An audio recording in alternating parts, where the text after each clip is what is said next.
কোটা বিরোধী আন্দোলন যে যুবক ছেলেগুলো করেছে ওরা মুজাহিদ, ওদের বিরোধিতা যারা করেছে ওরা সন্ত্রাস।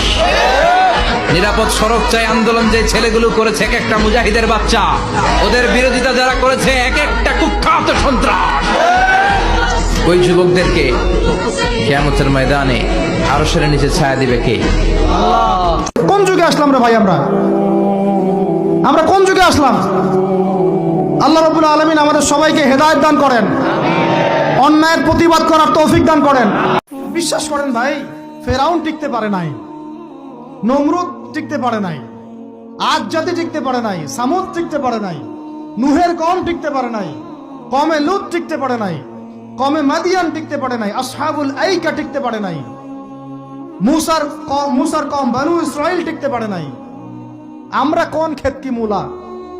আমরা কোত্থেকে আসলাম? আমরা এগুলো চালায় যাবার আল্লাহ পাক আমাদেরকে একদম জান্নাতুল ফেরদৌস দিবেন এমনটা মনে করছেন?